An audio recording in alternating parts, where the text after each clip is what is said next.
చిరంజీవి ఏంటో తెలుసుకోవాలి అనుకున్నవారు supreme hero అయ్యాక లేదా మెగాస్టార్ అయ్యాక అక్కడ నుంచి మొదలు పెట్టకూడదు. చిరంజీవి గురించి తెలుసుకోవటానికి, ఆయన నిబద్ధత గురించి తెలుసుకోవటానికి తమ్మారెడ్డి భరద్వాజ ఇంటర్వ్యూ చూడాలి. 1979లో కోతలరాయుడు సినిమా చేస్తున్నాడు చిరంజీవి. ఆ సినిమా చేస్తున్నప్పుడు అప్పట్లో ఓ సినిమా షూటింగ్ కోసం అమెరికా వెళ్లే అవకాశం వచ్చింది. అది చిరంజీవి విదేశాల్లో చేయడానికి వచ్చిన మొట్టమొదటి అవకాశం. కానీ కోతలరాయుడు సినిమా మాత్రం తక్కువ బడ్జెట్లో భరద్వాజ ప్లాన్ చేశాడు. ఇక చిరంజీవికి ఏ సినిమా చేయాలో అర్థం కావట్లేదు. భరద్వాజ్ సినిమా చేయాలా లేక షూటింగ్ పేరు చెప్పి అమెరికా చూడటం కోసం నో చెప్పాలా? ఏదీ అర్థం కాలేదు. బాగా ఆలోచించాడు, బుర్ర బద్దలు కొట్టుకున్నాడు. కానీ చివరికి మాత్రం అమెరికా వెళ్లే సినిమా అవకాశం వదిలేసి కోతలరాయుడు సినిమాకి గ్రీన్ సిగ్నల్ ఇచ్చేశాడు. భరద్వాజ కూడా తాను అనుకున్న బడ్జెట్లో ఈ చిన్న హీరోని పెట్టుకున్నాడు. చిరంజీవి హీరోగా అంటే బాగా ఆలోచించాడు. అందుకే కోతలరాయుడు టైటిల్స్లో చిరంజీవి స్టిల్స్ జనాలకు చూపించాడు. ఎందుకంటే హీరోగా చిరంజీవిని జనాలకు అలవాటు చేయాలి అని. ఇక ఒక సందర్భంలో ఒక డాన్స్ సీక్వెన్స్ చేయాల్సి వచ్చింది చిరంజీవికి. ఆ స్టెప్ వేసేటప్పుడు మోకాళ్ళు రాసుకుపోతాయట.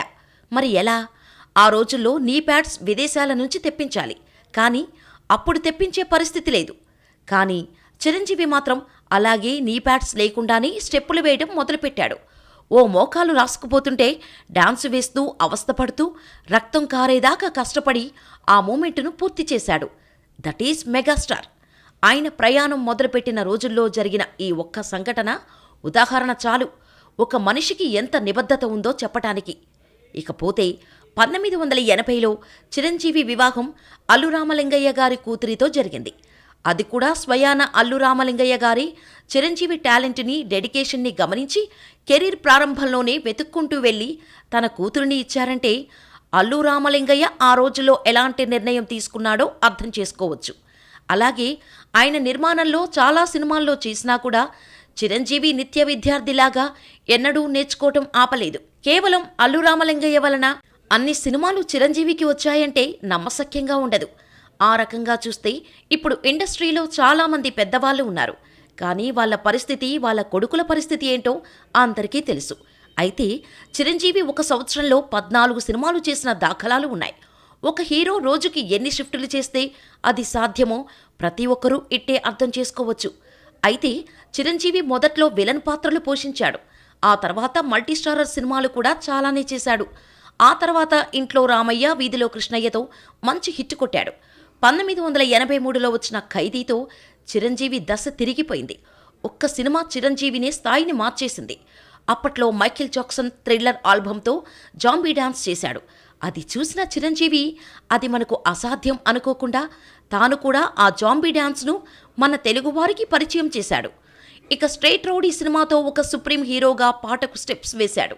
మరణ మృదంగంతో మెగాస్టార్ అయ్యాడు.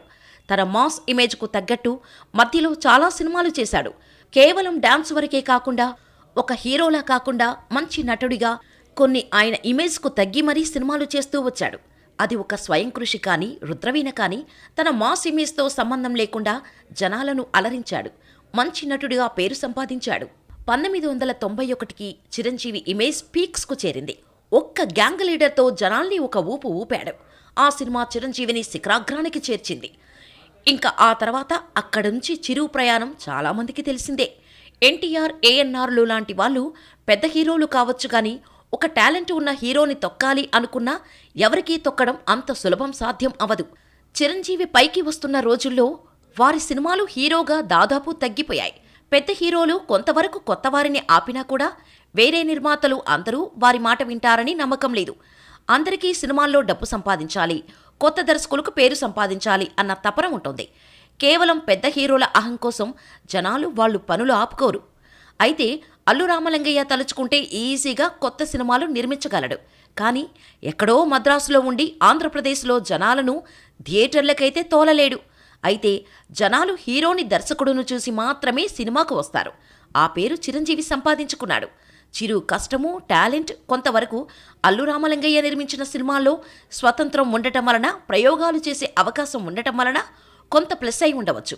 కానీ ఒక స్టార్ కమెడియన్ తన ఇన్ఫ్లుయెన్స్ను వాడి ఒక హీరోని పైకి తీసుకొచ్చాడు అనుకోవటం మాత్రం నిజంగా అవివేకమే అని చెప్పాలి. పల్లకిలో పెళ్లి కూతురు అని 2004లో ఒక సినిమా వచ్చింది. అందులో గౌతమ్ అని బ్రహ్మానందం కొడుకు ఎంఎస్ నారాయణ తన స్వీయ దర్శకత్వంలో విక్రముని పెట్టి కొడుకు అన్న సినిమా తీశాడు.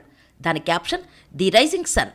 ఆ సినిమా అస్తమించింది. మరి వీరందరూ స్టార్ కమెడియన్లు కదా, వీళ్ళు కూడా డబ్బులు పెట్టి సినిమా తీశారు కదా, మరి వీళ్ల కొడుకులు పైకి రాలేదే?